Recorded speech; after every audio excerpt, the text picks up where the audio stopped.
On est avec Marie-Pierre Thibault, Vert Pistache. Salut Marie-Pierre. Allô. Ça va bien? Oui, super bien. Là, on a parlé de fromage, on a parlé aussi avant du thé, les thés noirs, les thés verts. Là, aujourd'hui, on parle de la base. Quand on fait une cuisson ou quand on assaisonne, on se fait une vinaigrette, l'huile d'olive. Oui, vraiment la base de l'alimentation des Méditerranéens aussi, mais qui tend à s'en venir vers ici.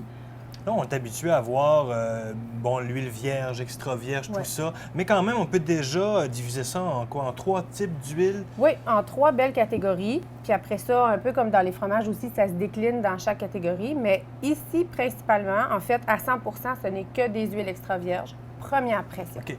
Parce qu'on peut avoir... C'est presque toujours des extra vierges, mais dans d'autres catégories, on peut avoir de 2e ou 3e extraction. Donc, la première pression va avoir servi à faire des huiles de qualité comme celle-ci.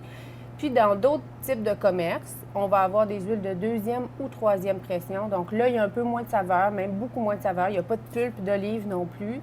Les bienfaits restent quand même les mêmes, mais on n'a pas une qualité comme celle-ci. Si on débute par l'extrême ou par ce côté-ci, si on va avec les prononcés, c'est ça? Bien, en fait, ici, on peut y aller avec les arômes délicats. Délicat. Oui, les arômes délicats, c'est souvent des huiles italiennes. Les huiles italiennes ou en fait, dans les arômes délicats comme ceci, ça va être beaucoup plus doux. On va avoir des notes d'amande, plus sucrées quand on va la sentir. On en a une, entre autres, qui est la Tribeca, que j'aurais pu mettre dans celle-ci. Si je te le fais sentir, juste le goulot. Ah, déjà, oui, ça passe. Tu vas voir, c'est très amande, vanille, ça sent le sucre. C'est une huile qui est très, très douce, qui est versatile, qui va pouvoir se marier avec plusieurs plats sans prendre trop de place. Donc, pour les gens qui aiment l'olive, mais qui ne sont pas des fans, c'est parfait. On a les vertus qu'on pourra parler éventuellement dans une autre chronique, mais on a surtout un peu le goût qu'on recherche finalement quand on va dans des huiles d'olive comme celle-ci. C'est ça, l'huile d'olive a cette qualité de nous amener un goût comparativement à la canola, les huiles plus végétales, que c'est pas mal, ça goûte pas grand-chose. Oui, ou ça goûte, c'est très prononcé comme fleur parce qu'on en a Cartam, canola ici qui sont d'une première pression, justement, qui vont prendre beaucoup de place. Même des fois, certaines personnes pensent que c'est rance tellement que c'est goûteux. Avec ça, on joue plus dans des notes herbacées. Ici, on parlait de vanille. Ici, on saute dans la 2e catégorie, qui est les modérés.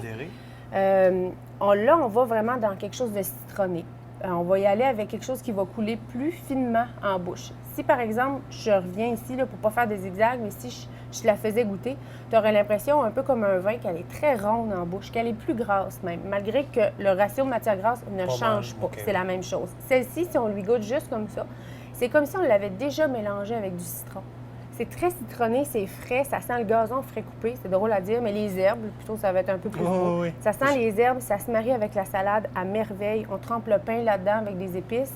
Ça, c'est la catégorie des modérés et ça vient surtout de Grèce. OK. De cette région-là, c'est souvent les olives Koroneiki. Là, on ne rentre pas dans différentes sortes d'olives parce que ça finit plus, c'est comme le vin. Mais c'est vraiment des olives qui donnent des huiles très parfumées. Je vais mettre en comparaison avec le vin, des cépages, différentes régions, différents goûts. Donc, on est parti d'Italie, on est rendu en Grèce. Oui. Et quand on va dans les arômes plus prononcés, là, c'est l'Espagne. Oui, c'est plus poivré. On lui goûte. Ça va presque nous faire tousser un petit peu à la fin. Là, on sent que c'est punché, que ça prend beaucoup de place. Si on fait un poulet à l'olive, on peut facilement prendre ces huiles-là. C'est marqué tomate séchée, olive, pesto, ça va le soutenir parce qu'on peut y aller avec des balsamiques qui sont plus jeunes à ce moment-là aussi. Souvent, on se demande, on pourra reparler de ça aussi, les balsamiques. On peut se permettre d'aller avec quelque chose de plus costaud quand on va dans les huiles d'Espagne, les huiles prononcées. Et ça, c'est pour l'amateur d'olive noire très intense. Okay. On y va dans ce type de catégorie-là. Ça goûte pas les herbes, vraiment pas. On parle vraiment d'épices plus chaleureuses, c'est poivré. C'est plus une huile un peu d'hiver, tandis que celle-ci serait une huile d'été, si on peut les comparer en saison. Et bon, ces huiles-là, on peut les faire cuire, on peut aussi le faire en vinaigrette. Oui. En gros, là, pourquoi prendre une huile d'olive à la place du beurre ou de la margarine? Bien, c'est sûr que là, comme on disait tantôt, si on rentre dans la composition des bons gras, on peut survoler vite fait. Cette huile-là, c'est sûr que ce n'est que des bons gras. Donc, on parle vraiment biologiquement, faire baisser notre mauvais cholestérol et monter le bon. C'est vraiment tout le temps ce qu'on veut faire.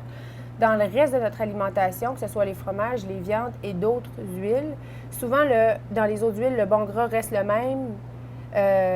le mauvais ne baissera pas non plus. Donc, ça n'a pas d'incidence ni bénéfique ni négative. Dans les mauvais gras, dans les viandes, c'est sûr, les fromages, c'est des gras un peu plus saturés. Et là, le bon gras reste le même, mais le mauvais va augmenter, pardon. Donc, c'est pas l'idéal. Si on choisit ça, c'est des huiles qui figent au frigo. Donc, vous pouvez les mettre dans une petite barquette, ça va figer. Vous pouvez le tartiner à ce moment-là, comme celle-ci fait vraiment une bonne huile le matin pour tartiner parce qu'il y a un arôme de vanille et d'amande. Donc, on n'a pas l'impression de mettre un pesto sur notre toast. Ça se chauffe bien aussi.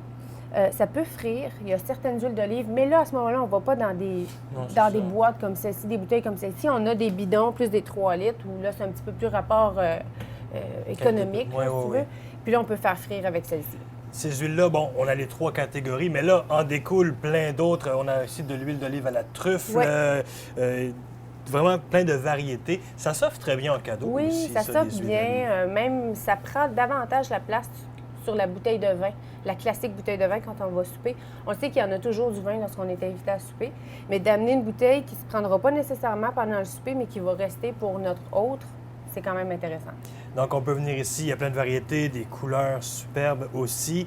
Combien de variétés en tout, là? On en a en moyenne une trentaine. Une trentaine de variétés d'huile d'olive quand même. Donc, on vient voir ça, c'est vers pistache.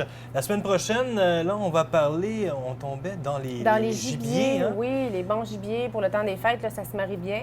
On va regarder qu'est-ce qui s'offre dans nos comptoirs. Merci, Marie-Pierre. Merci.